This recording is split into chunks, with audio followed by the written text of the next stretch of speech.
Bien, nuestro tema, mis hermanos, Cristo, un sacerdote que nos acerca a Dios.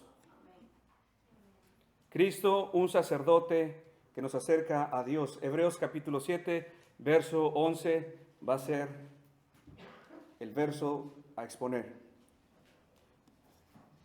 Mis hermanos, si reflexionamos por un momento en el pensamiento del judío piadoso, contenido especialmente en los escritos de los Salmos, nos percataremos que el pensamiento de estos hombres reflejaba una estrecha conexión entre tener pensamientos acerca del templo y tener pensamientos acerca de Dios.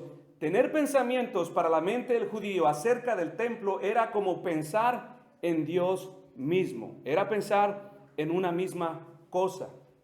Aunque los judíos sabían que la presencia de Dios llenaba toda la tierra, la profundidad de los mares, los cielos, ellos creían firmemente que la presencia terrenal de Dios habitaba localmente y especialmente en el templo. Por tal razón, para ellos, el solo pensar, poder estar cerca del templo de Dios, llenaba sus corazones de gozo. Entre más ellos se acercaban al templo, su corazón se llenaba más y más de gozo. Pues para el pensamiento del judío, habitar más cerca del templo era lo mismo que habitar más cerca de la presencia de Dios. Muchos de los salmos expresan ese gran deleite que el judío sentía al acercarse al templo de Dios o al considerar el templo de Dios. Por ejemplo, Salmo 27:4. Una cosa he demandado a Jehová y esta buscaré, que esté yo en la casa de Jehová todos los días de mi vida, para contemplar la hermosura de Jehová y para meditar en su templo. Salmo 65:4. Cuán bienaventurado es el que tú escoges y acercas a ti para que more en tus atrios. Seremos saciados con el bien de tu casa, tu santo templo. Salmo 84:10. Porque mejor es un día en tus atrios que 1000 fuera de ellos. Escogería estar antes a la puerta de la casa de mi Dios que habitar en las moradas de maldad. Salmo 104. Entrad por sus puertas con acciones de gracia, por sus atrios con alabanza, alabadle, bendecid su nombre. Y por último, Salmo 122:1, y hay muchos más. Yo me alegré con los que decían, a la casa de Jehová iremos. Y muchos otros tantos más. Si nosotros observáramos, mis hermanos, y analizáramos cada uno de estos salmos que hablan en referencia al templo, notaríamos el júbilo, el gozo, la alegría que estos judíos experimentaban, el solo estar en el templo. Pero mis hermanos, a pesar de sus grandes anhelos, sus grandes expresiones de gozo, la realidad era que los judíos, quienes estaban bajo el antiguo sacerdocio levítico, vivían con un acceso restringido, limitado, o dicho de otra forma, solo podían de una manera externa contemplar la presencia de Dios, independientemente si aquel judío era un devoto, piadoso. La misma multitud de sacrificios nos confirma esta verdad. A pesar de que se gozaban, a pesar de que experimentaban un júbilo en sus corazones, la presencia de Dios era restringida para ellos. La multitud de los sacrificios presentados vez tras vez bajo el sacerdocio arónico confirman esa verdad. El enorme y pesado velo azul, púrpura, carmesí, de lino torcido, bordado con querubines de oro, permanecía aún erguido en el lugar santísimo. Esto para ellos no significaba otra cosa más que la impenetrabilidad del pueblo de Dios a la presencia de Dios. El incienso humeante y abundante con la que el sacerdote entraba era con el propósito de ocultar la presencia del hombre a los ojos de Dios, quien es muy limpio para mirar el mal y esconder a Dios de los ojos del hombre para que éste no muera. Por lo tanto, mis hermanos, podemos decir sin margen de error, sin temor a equivocarnos, que todas estas muestras de gratitud, todos estos sentimientos de gozo, de alabanza, de júbilo que experimentaba un judío al acercarse a Dios, o lo que era lo mismo acercarse al templo, eran incompletos, eran limitados, restringidos o propiamente dichos, eran imperfectos. Bajo el sistema sacerdotal de Aarón, el sumo sacerdote era el único que tenía permitido entrar al lugar santísimo. Él entraba en representación del pueblo. Sin embargo, mis hermanos, este acceso era igualmente limitado. Y además estaba establecido, solamente podía entrar una vez al año al lugar santísimo. No era libre de acceder las veces que él quisiera. No podía desear, si aún deseaba entrar, no podía hacerlo. Su entrada en representación del pueblo no era inmediata tampoco, pues primeramente tenía que asegurarse de haber lavado sus cuerpos. Tendría que presentar un sacrificio primeramente por él, para entonces después entrar. Y aún, mis hermanos, cuando oficiara todos los rituales a la perfección, conforme a lo que establece la Escritura en la ley ceremonial, el temor de ser consumido permanecía siempre en su corazón. Bajo esta vieja orden sacerdotal, el acceso a Dios permanecía impenetrable. El velo, a pesar de todo, permanecía erguido.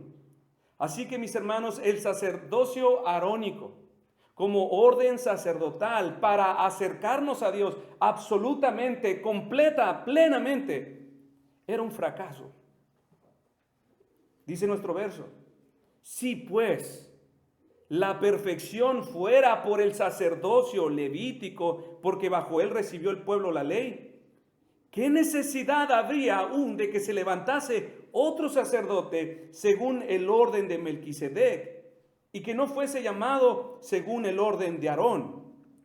El propósito de nuestro escritor a partir del verso 11 es exhibir esta verdad, es persuadir a estos judíos de este error que ellos estaban abrigando, hasta que todos ellos voluntariamente puedan dejar atrás el sistema antiguo y llevarles sin reservas hacia adelante, hacia Cristo, para que descansen completamente en Él. Solamente por medio de Él es que podrían verdaderamente acercarse a Dios y por primera vez sentir verdadera gratitud, verdadero y pleno gozo, completo y absoluto júbilo al experimentar la verdad, la realidad de poder experimentar la presencia de Dios. Pero lograr esto, mis hermanos, para nuestro escritor, para nuestro apóstol, no es nada fácil.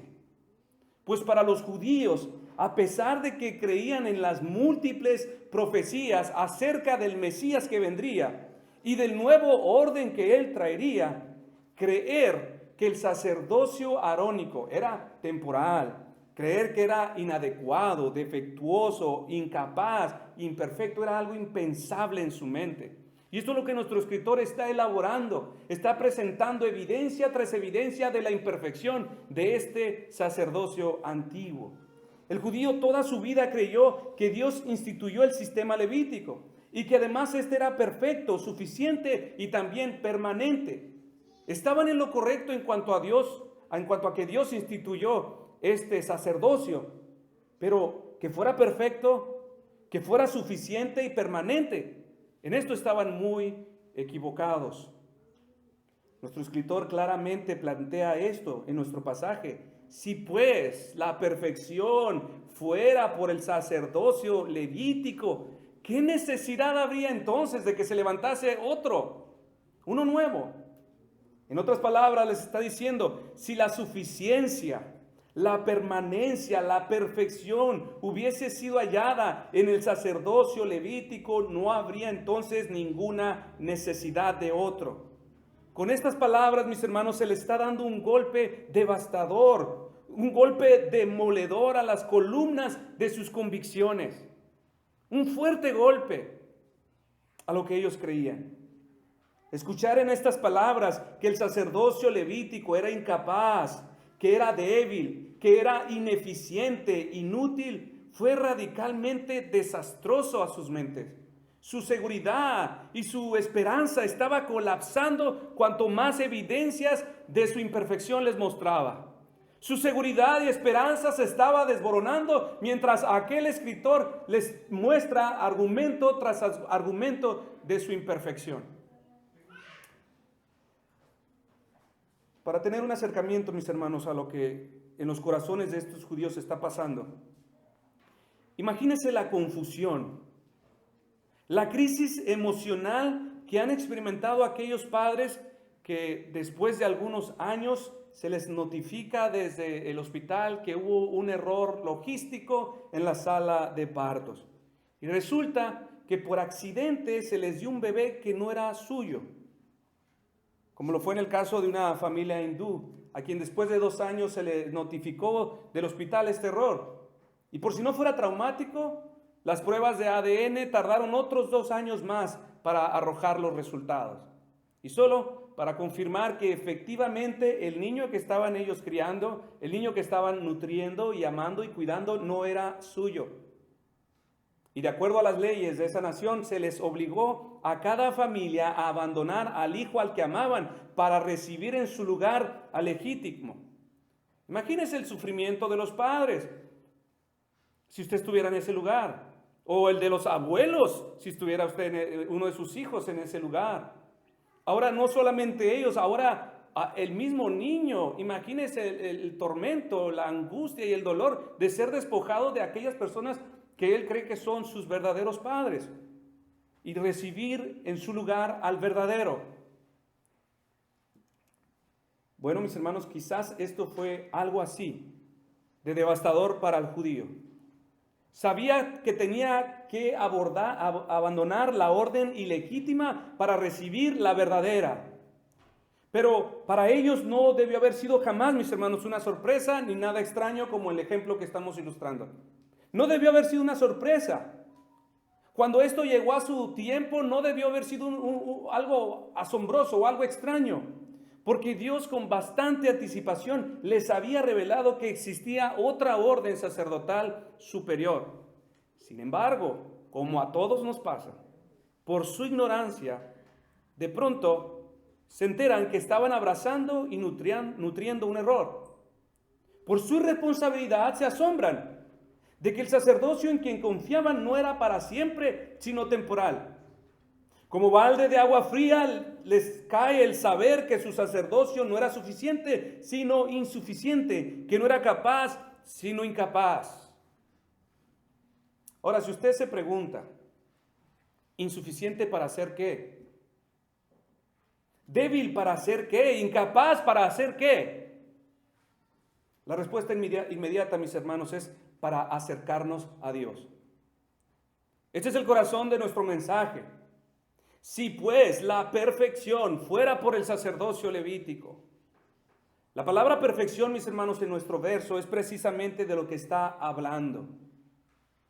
Esta palabra no significa madurez o llegar a ser lo que algunos están llamados a ser, como en otros pasajes, sino más bien la palabra perfección en nuestro pasaje se refiere al objetivo principal de Dios para con los hombres, acercarlos a Él mismo.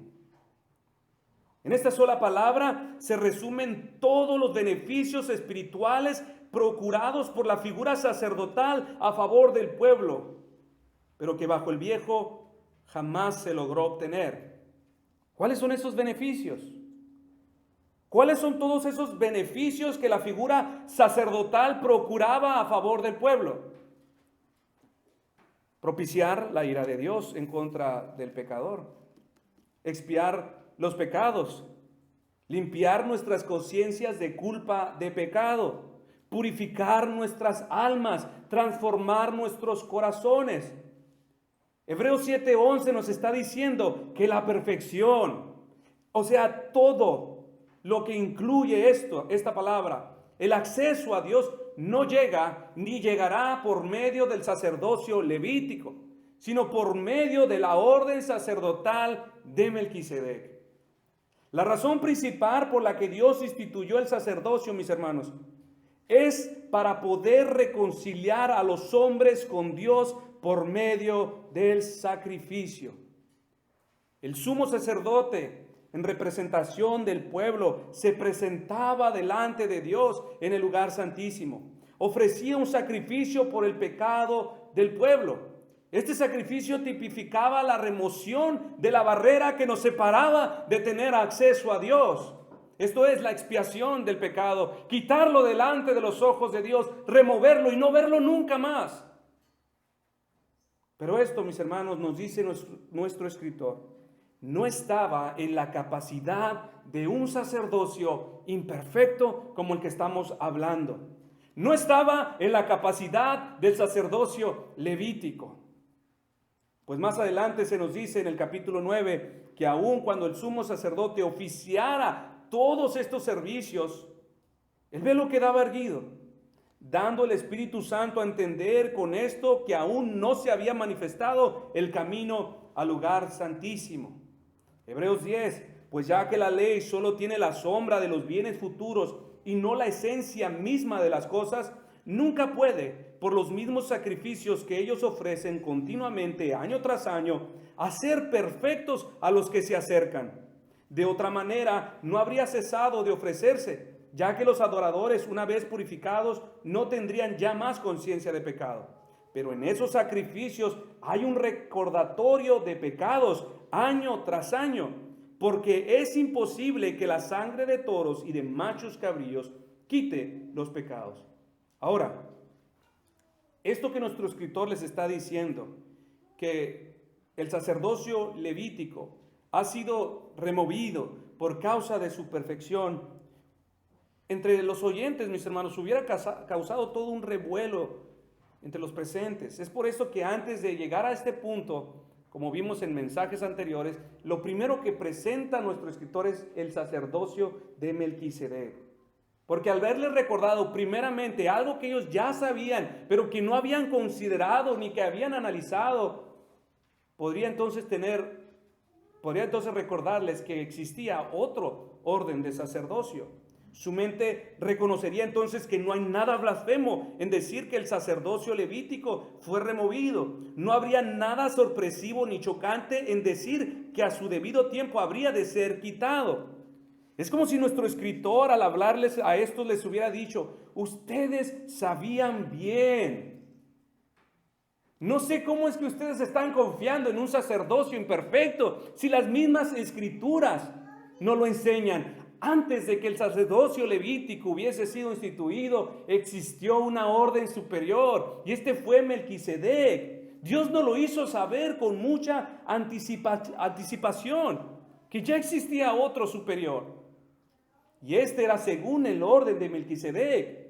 A este fue a quien todos los levitas en su padre Abraham dieron los diezmos como muestra de su inferioridad.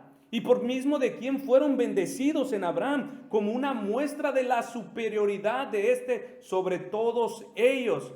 Y esto, mis hermanos, para sus mentes fue una lógica invencible la que nuestro escritor está presentando a estos oyentes.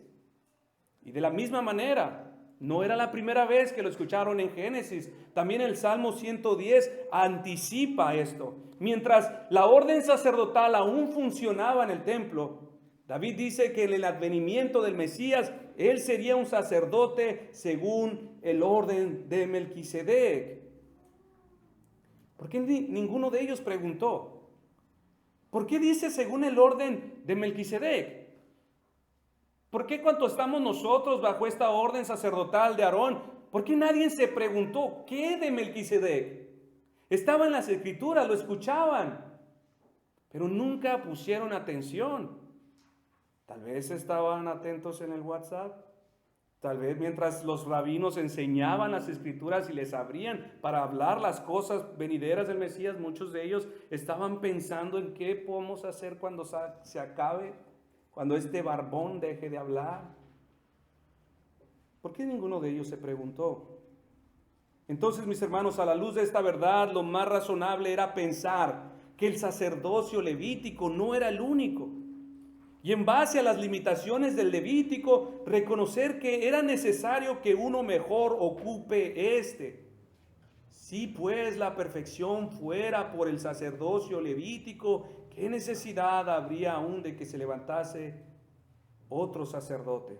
Ahora, mis hermanos, quizás alguno de ustedes podría preguntarse, bueno, entonces si el sacerdocio arónico era tan imperfecto, tan limitado, restringido, ¿qué propósito tenía entonces Dios de levantar un sacerdocio de este tipo que fuese ordenado, si era incapaz?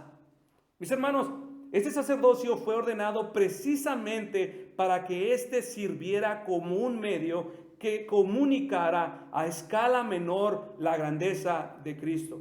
Dicho de otra forma, esta antigua orden sacerdotal, con todas sus ceremonias, con todos sus rituales, era como el cuadernillo de ilustraciones de primaria, que no haría otra cosa más que despertar nuestro entendimiento a las realidades espirituales y va a avanzar hacia adelante, hacia aquellas cosas que son profundas y complejas acerca de Cristo y que están ahora contenidas y disponibles para todos ustedes en el Evangelio. Cosas que ellos añoraron, los que creyeron y que recibieron este sacerdocio con la actitud correcta, son las que ahora ustedes disfrutan en el Evangelio de Cristo. Todas las prácticas instituidas por la ley ceremonial en el Antiguo Testamento no fueron fines en sí mismas, sino señales que les dirigían hacia adelante, ayudas que les facilitaban y preparaban para la comprensión de las cosas espirituales. Es por eso, mis hermanos, que siempre digo y lo repito, donde quiera que usted vea un resurgimiento de esas prácticas judías antiguas en las iglesias, hay significativamente allí adentro un mal entendimiento de las Escrituras. Hay un mal entendimiento acerca de Cristo y hay un mal entendimiento acerca del Evangelio. No digo que sean herejes, todos los que estén allí, no. Pero donde se levantan estas prácticas judías, es un retorno a lo que fue, a lo que Dios ha dejado atrás para mostrarnos la esencia. Eso de candelabros, vestimentas judías, sonando el shofar, ofrendas de frutas en el altar, danzas judías, orando en dirección a Jerusalén. Y todas estas cosas prenden un foco rojo en tal iglesia. Pedro lidió con ese tipo de problemas en el concilio de Jerusalén y ante la confusión de los judaizantes, él dijo que hacer estas cosas tentaban a Dios, estaban provocando a Dios. En Hechos 15:10, si usted estudia ese pasaje. En otras palabras, mis hermanos, él dijo que exigir que los cristianos guardaran las cosas que fueron en el pasado era simplemente despreciar lo que el Señor ha hecho ahora en Cristo y nos ha revelado. Entonces, mis hermanos, estas prácticas eran ilustraciones. Estas cosas nos hablaban y nos apuntaban hacia adelante. Grandes expositores de las Escrituras, tanto como profetas como apóstoles, nos confirmaron esta misma verdad. Por ejemplo, ahí tienen a Jeremías, quien dijo, circuncidaos en el Antiguo Testamento, cuando la circuncisión era vigente, circuncidaos a Jehová y quitad el prepucio de vuestro corazón. El corazón no tiene prepucio. ¿De qué está hablando él? Que hay que quitar el pecado de vuestros corazones. Él estaba entendiendo la realidad espiritual de ese símbolo antiguo, la circuncisión. Pablo en el Nuevo Testamento dice, fuiste circuncidados con circuncisión no hecha a mano, al echar de vosotros el cuerpo pecaminoso carnal en la circuncisión de Cristo. Lo mismo, los panes sin levadura, mis hermanos, mencionados en el Antiguo Testamento, es casi siempre un símbolo de pecado. Nuestro Señor Jesucristo dijo en Mateo 16:6, mirad, guardaos de la levadura de los fariseos y de los saduceos. Pablo en Gálatas 5:9, un poco de levadura leuda toda la masa. Con esas figuras terrenales, mis hermanos, se nos estaban ilustrando de manera sencilla cosas espirituales. Como la levadura, decía, impregnaba toda la masa, la descompone y la inflama. Para decirnos que así es como el pecado se extiende en todas las partes, facultades del hombre, ensanchándose dentro de la persona, contaminando todo, impregnándolo todo. Lo hace con una persona, lo puede hacer con una iglesia, lo puede hacer con una nación, inundarlos, podrirlos por dentro espiritualmente hasta matarlos, esclavizarlos. Así que mis hermanos, con este mismo propósito es que Dios instituye el sacerdocio levítico. No era para siempre, porque solamente sería una ayuda, una ilustración de primaria para despertar el entendimiento a las cosas venideras en Cristo. Ahora, estas cosas, mis hermanos, esta orden sacerdotal despertaría los corazones a la necesidad de un mejor sacerdocio. No sé si alguno aquí, mis hermanos, alguna vez ha participado o sacrificado un borrego, un chivito, para hacer una rica barbacoa. No sé si alguno de ustedes lo ha hecho. Yo varias veces lo hice. Varias veces mi abuelo me llamó, me gritó para que le ayudara a matar a un chivo o a un borrego. Mi tarea básicamente consistía en subirme sobre ese animal atado, jalar el cuello hacia atrás y mientras mi abuelo cortaba con esa daga filosísima, él como mantequilla penetraba el cuello de ese animal y yo mientras jalaba su cuello, mi otra tarea era agarrar rápidamente un balde y ponerlo bajo el animal para que no se derramara la sangre. Después de eso también le ayudaba a quitar todo el proceso de quitar piel, sacar las vísceras, limpiarlas, destazar cada parte del animal, ponerlo dentro de una tina. Y después de terminar todo este proceso, mis hermanos, yo me quedaba con una sensación de asco, de repugnancia. Aun cuando habían pasado varias horas, me sentía penetrado mi nariz del animal, mi cuerpo. Y si servían, sí comía, pero sin apetito. Mis hermanos, ¿por qué les digo esto? Estoy diciendo que esta orden sacerdotal prepararía los corazones para recibir en su lugar uno mejor. Despertaría el deseo de que venga ya y sea levantado uno que dure. Imagine por un momento, mis hermanos, la continuidad de estos sacrificios en el templo. Yo lo hacía una vez por año y quedaba asqueado. Ahora imagínese la continuidad de esto. Pecado, derramamiento de sangre, separar el cuerpo, la piel, las vísceras, quemar una parte del animal. Otra vez, pecado, derramamiento de sangre. Los sacerdotes continuamente involucrados. Pecado, derramamiento de sangre. Otro sacrificio, limpiar vísceras, tomar los animales y todos los procesos, mis hermanos. Era simplemente agotador. ¿Acaso cree que ellos lo hacían con ese gusto? Otro animal, átenlo y dególlenlo. ¿Acaso, mis hermanos, esto no haría mantener en la mente de los sacerdotes? ¿Hasta cuándo será necesario seguir derramando sangre? ¿Hasta cuándo soportaremos el aroma de sangre de los intestinos del animal? ¿Hasta cuándo vendrá aquel único y último sacrificio que de una vez y para siempre reposaremos de estos trabajos? Esto era algo que en la mente de un sacerdote estaba. Era agotador. No era nada higiénico permanecer delante de los sacrificios. En su mente y en sus convicciones, tal vez esos quería el Señor comuniquen esto. ¿Hasta cuándo vendrá el verdadero sacrificio? Este era su propósito, mis hermanos.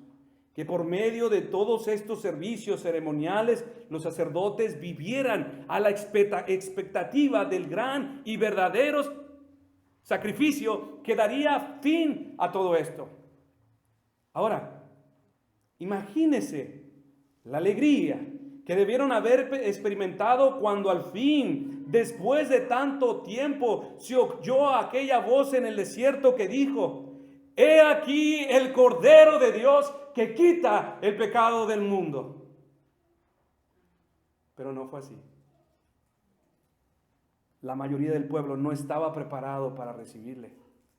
Aquella voz en el desierto que debió haber llenado los corazones de júbilo. Por fin, aquí entre nosotros el Cordero de Dios, el sacrificio que de una vez y para siempre daría fin a todos estos trabajos, estaba delante de nosotros para que entonces entráramos en un absoluto reposo en Él. Pero mis hermanos, no fue así. Nadie estaba preparado para recibirle. No lo estaban esperando. No vivían con la mira hacia adelante. En lugar de eso, mis hermanos, todas estas ceremonias, todas estas prácticas, tradiciones judías que servían como señales para dirigirles, para prepararles, para recibir con gozo a Cristo, las vieron como si fuesen fines en sí mismas. Todas esas festividades, ceremonias, días de reposo, a su vez solamente les sirvieron para revelar sus corazones idólatras. El corazón de los judíos era idólatra. El de los mismos sacerdotes reveló ser idólatras. Ellos, mis hermanos, nunca levantaron sus ojos por medio de la fe y a través de estas cosas para ver y procurar cómo es que es el Salvador del que nos hablan todas estas cosas. Nunca se prepararon para recibirle. Y así fue. El día que hizo su aparición, no le conocieron. Ellos hicieron con estas cosas visibles y terrenales como sus mismos dioses. Ellos pusieron su mirada en estas cosas y sobre estas cosas terrenales pusieron su esperanza. Ellos pensaban, bueno, este sacrificio, estas palominas, estas ofrendas pueden limpiar mi pecado, cuando no era esta la intención. Y ellos se permitían pecar deliberadamente, al cabo que tengo toda una reserva de ganado para limpiar mi culpa. Dios dijo, estoy harto, estoy cansado de sus sacrificios, de luna nueva. Por tal razón, mis hermanos, entonces cuando la sustancia de todas estas cosas caminó delante de sus ojos, ellos no le conocieron, revelaron una sola cosa, nunca esperaron al Mesías.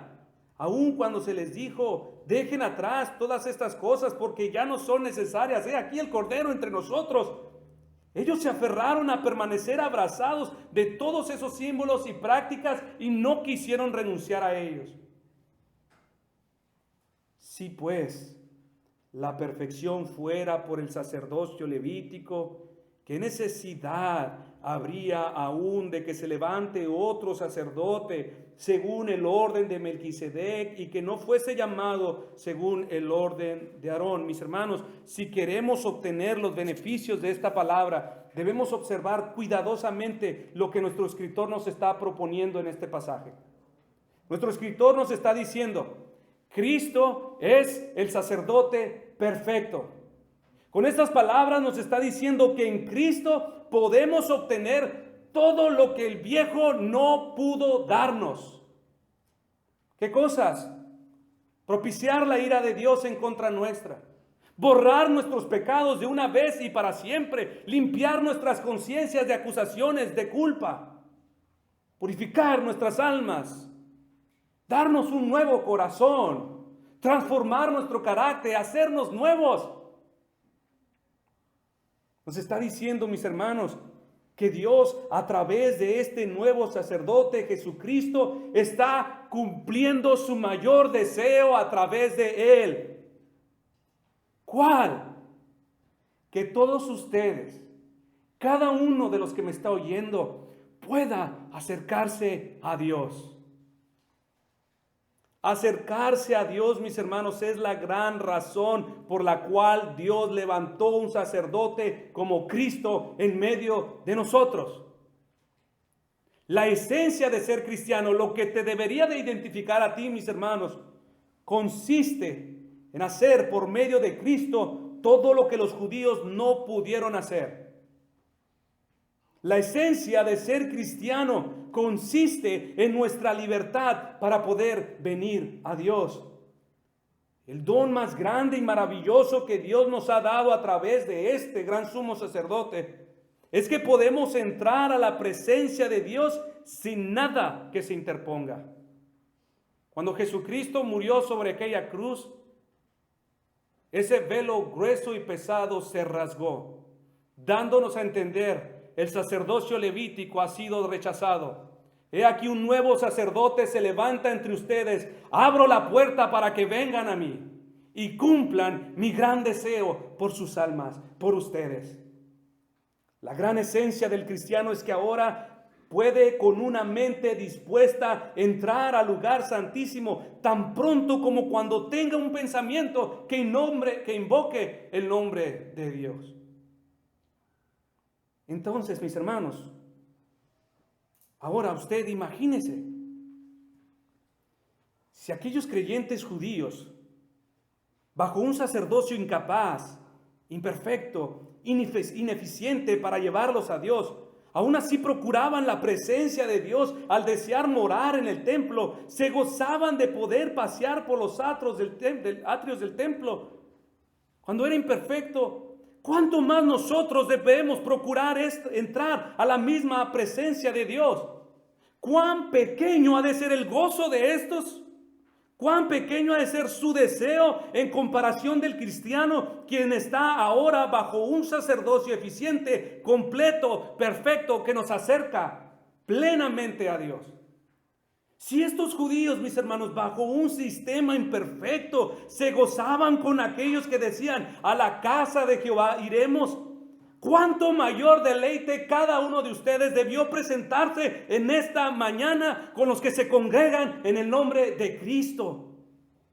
Que un cristiano esté constantemente huyendo, evitando la comunión con los cristianos, mis hermanos, revela una sola cosa: desprecia la obra expiatoria de Cristo que ha hecho Dios a través de él.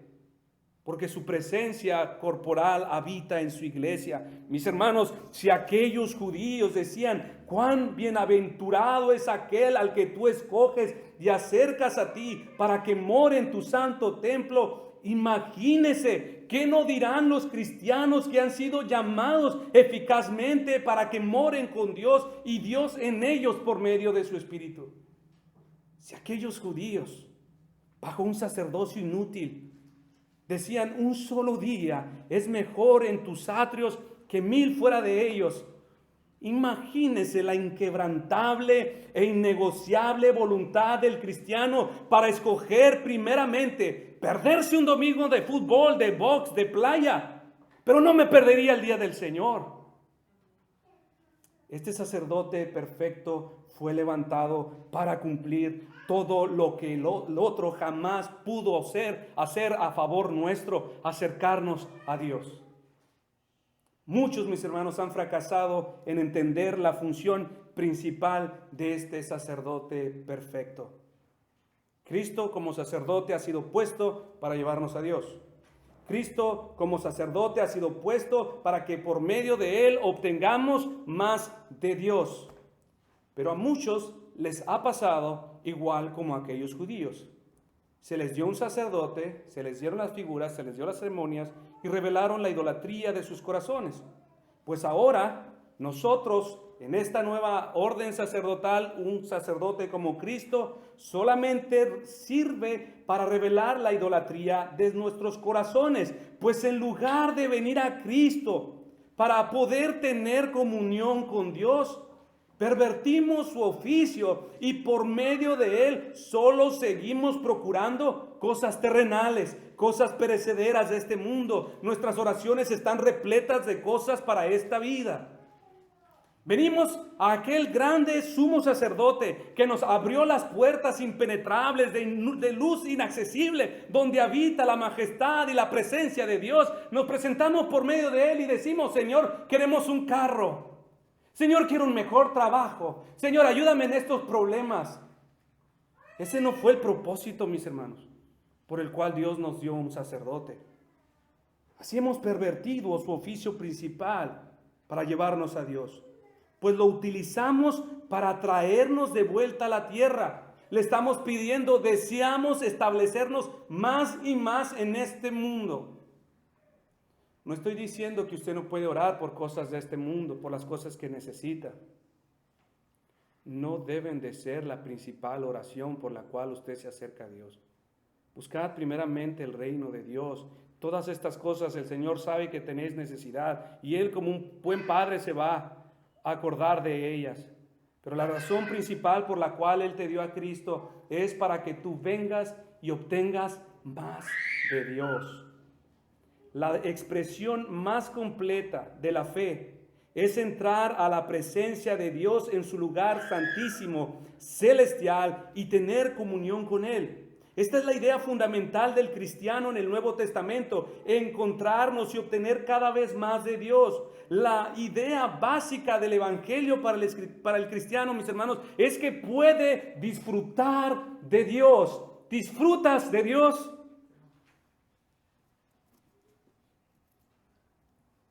Es básico, es lo más básico del cristiano. Disfrutar a Dios, disfrutar la iglesia, disfrutar la palabra, disfrutar los miércoles de oración, disfrutar todo lo que tenga que ver con Dios. El día que Jesús fue presentado como ofrenda, mis hermanos,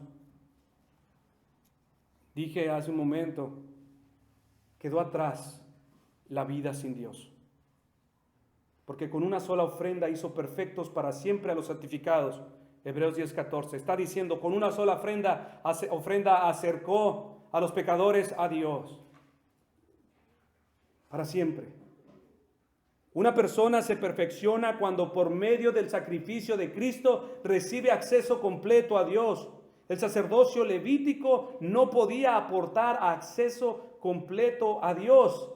Jesús dijo, nadie viene al Padre sino por mí. Esto lo dijo a los judíos que pervirtieron el propósito de aquellos símbolos y ceremonias, creyendo que por medio de estas cosas se acercaban a Dios, pero no era así. Y lo mismo te dice a ti. Nadie puede acercarse al Padre si no es por mí.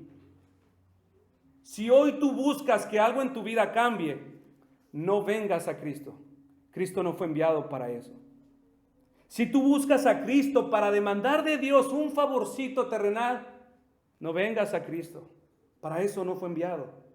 Si tú buscas a Cristo para cumplir algún deseo personal, algún sueño, no pierdas tu tiempo ni perviertas el propósito por el cual Dios lo envió.